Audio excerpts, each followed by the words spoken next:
দেখুন, অন্নপূর্ণা ভান্ডারের ফর্ম কিন্তু চলে এসছে। এই ফর্মটা ফিল আপ করতে গেলে আপনাকে এই ফর্মটা নিজের মোবাইল থেকে কোথা থেকে নিতে হবে, কিভাবে নিতে হবে, এই ফর্মটা ফিল আপ করতে গেলে কী কী জিনিস মাথায় রাখতে হবে, আর কি কি ডকুমেন্ট নিয়ে আপনাকে ফর্ম ফিল আপ করতে হবে, সেই সমস্ত নিয়েই কিন্তু এই ভিডিওটা।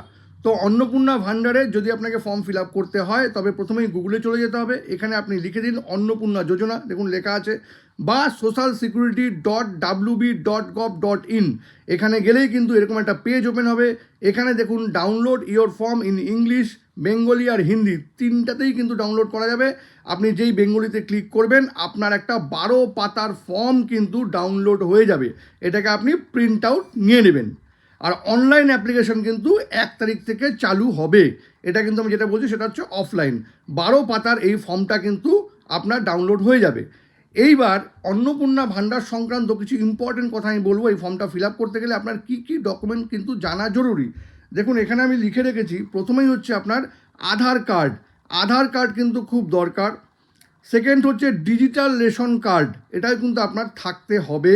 যদি থাকে তবে কিন্তু এই জিনিসগুলো আপনাকে দিতে হবে ফর্ম ফিল আপ করতে গেলে।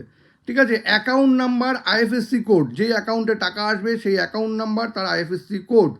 ঠিক আছে, কাস্ট সার্টিফিকেট, আপনি এসসি এসটি ওবিসি যদি আপনি থেকে থাকেন তবে এই সার্টিফিকেট নিয়েও কিন্তু আপনাকে বসতে হবে। ঠিক আছে, তারপরে আপনার যদি কোনো জমি থাকে সেই জমির ডকুমেন্টও কিন্তু নিয়ে আপনাকে বসতে হবে। আপনার যদি কোনো হেলথ ইন্স্যুরেন্স থাকে তার ডকুমেন্টও কিন্তু সেখানে লাগবে। প্যান কার্ড থাকলে প্যান কার্ডের ডিটেলস কিন্তু সেখানে লাগবে।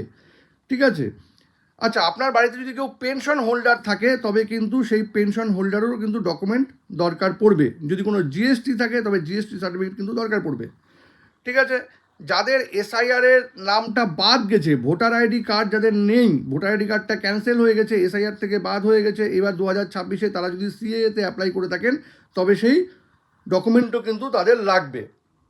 ঠিক আছে, এই কয়েকটা জিনিস কিন্তু লাগবে। কিষাণ ক্রেডিট কার্ড যদি থাকে সেই ডকুমেন্টও কিন্তু লাগবে। ভোটার আইডি কার্ড কিন্তু অবশ্যই লাগবে।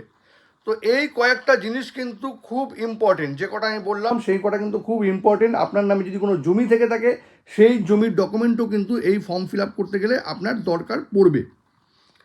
ঠিক আছে, খুব শর্টে বলে দিই, আধার কার্ড লাগবে, রেশন কার্ড লাগবে, ব্যাংক পাসবুক লাগবে, ভোটার কার্ডটা লাগবে, মোবাইল লিঙ্ক উইথ আধার এটা কিন্তু লাগবে, ল্যান্ড পেপার লাগবে, প্যান কার্ড লাগবে, তাছাড়াও এসসি এসটি সার্টিফিকেট লাগবে, জিএসটি থাকলে জিএসটির সার্টিফিকেট কিন্তু আপনার লাগবে এই ফর্মটা ফিল আপ করতে গেলে।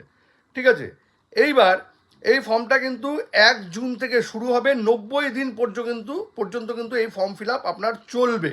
ঠিক আছে, যাদের লক্ষ্মীর ভাণ্ডার পাচ্ছেন তাদেরকেও কিন্তু এই ফর্ম ফিল আপটা করতে হবে। যারা লক্ষ্মীর ভাণ্ডার পাচ্ছেন তারা অটোমেটিক্যালি পেয়ে যাবেন।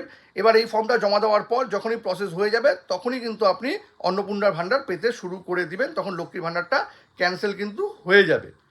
ঠিক আছে, আচ্ছা, এই ফর্মটা ফিল আপ করার জন্য লোকালয়ে আপনার ওয়ার্ড ভিত্তিক এখানে কিন্তু বিভিন্ন জায়গায় অফিস করা হবে, সেখানেও কিন্তু এই ফর্মটা ফিল আপ করতে আপনাকে হেল্প করা হবে।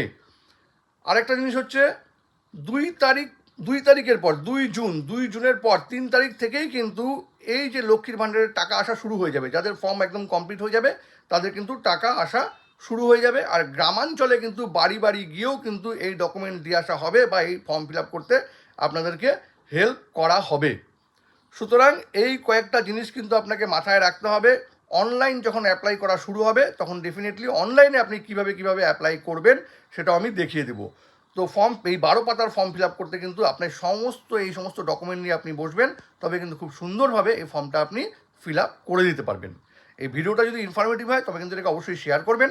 আর এরকম নতুন নতুন ইনফরমেটিভ ভিডিও পেতে প্লিজ সাবস্ক্রাইব আমার চ্যানেল সাবজেক্ট সম্রাটকে। Thank you.